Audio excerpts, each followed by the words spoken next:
Capcom is a Japanese video game developer and publisher established in 1979. It has become an international enterprise with subsidiaries in North America, Europe, and Japan, known for creating numerous multi-million selling game franchises including Street Fighter, Mega Man, Resident Evil, Devil May Cry, and Ace Attorney, as well as games based on Disney animated properties.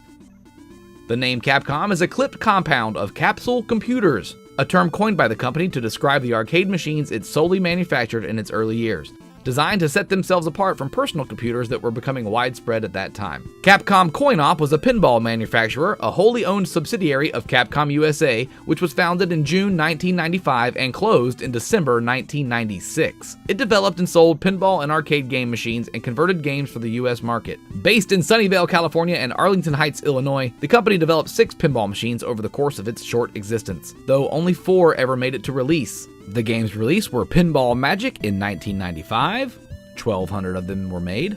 Airborne in 1996, 1,350 of these were made. Break Shot in 1996, 1,000 of these were produced. And Flipper Football, a soccer-style game that didn't do very well and may have been the downfall of Capcom Coin-Op. More to come on that in the next episode. Big Bang Bar did have a few games made. 14 exactly were produced, and then the machine was canceled. Right now, they run about $17,000, somewhere around there. Oh, here's one for sale for $18,000. While we're on the subject of games that never made it to market, check out Zingy Bingy. This is another Python Angelo creation based on Adam and Eve, it looks like, and some nudity. Those pop bumpers were boobs. We will talk about that later. Right now, we're about to talk about Kingpin. Mark Ritchie and Python Angelo were designers that Capcom Coin-Op managed to poach from Williams Electronics for their tables. Of the company's machines, Big Bang Bar acquired a legendary reputation and will be spoken about at length in the next episode. For this episode, however, we are going to talk about a game known as Kingpin. Don't know much about Kingpin? Don't worry, you're not alone. There were only 9 ever made. It is believed that currently 8 exist. Kingpin was going to be Capcom's game after Big Bang Bar, but unfortunately their pinball factory closed in 1996 and neither machine made it to full production. Kingpin was the last physical pinball machine designed by Mark Ritchie. Mark Ritchie has designed many famous pinball machines, including Indiana Jones The Pinball Adventure, Fishtails, Diner, and Taxi.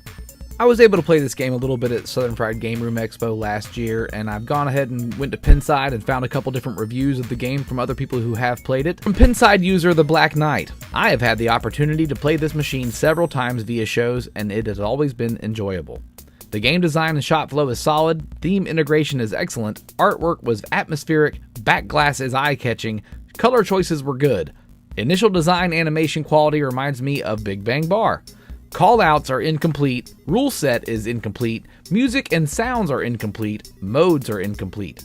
If the game was overhauled and finished, it would get a better rating. As of this writing, he had given it a 7.8. And Pinside user Habbo gave it a 7.724, said, I had the chance to play one of the prototypes at the Pinball Museum in Washington, D.C. a bunch of times. Great sound, music, and callouts, and some of the best artwork by Stan Fukuoka. Game design Mark Ritchie has his trademark crisscrossing ramp shots, and hopefully Circus Maximus Group will be successful at bringing this game to market with the proposed LCD screen with additional rules. What in the world is he talking about? He's talking about a company called Circus Maximus.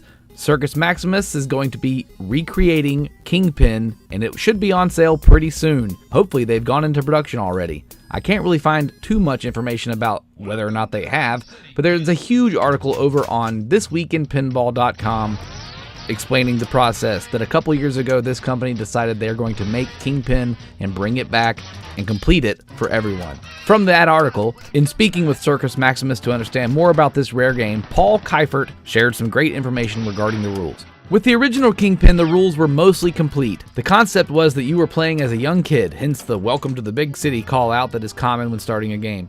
Welcome to the big city, kid. That is moving up the ranks of the gangsters and challenging the Kingpin to take over control. The main modes are related to working for some of the henchmen and completing tasks and basically dispatching those henchmen if you complete the tasks fully. It seems that if you don't complete tasks fully, you then have to contend with that same henchman in a different way, or more if you didn't fully complete multiple tasks, before you can challenge the Kingpin. The original ROMs had two playing styles. One was the traditional X number of balls game.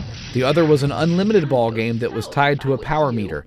As long as you continued to hit shots, your power meter would stay full. But when you started to miss stuff, your flippers would get weaker and weaker until the game was over. The original ROMs let the operator set up the game in either mode.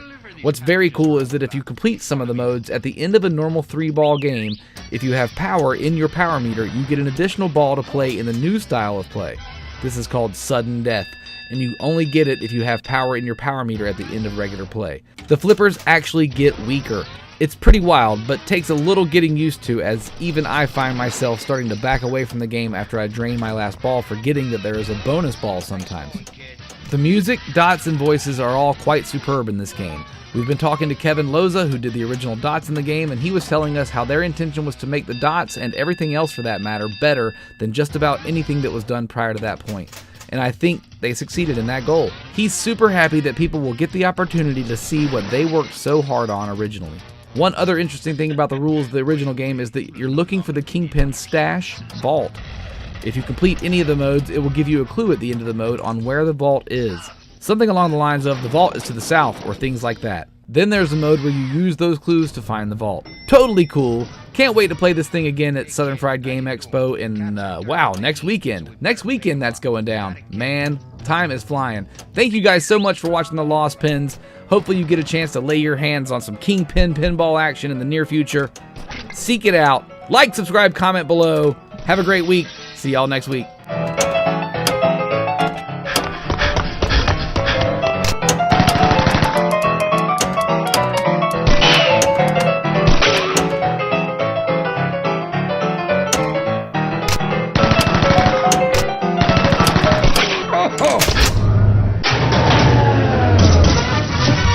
So you're the kid, huh? I got a little job for you. Grab the hardware.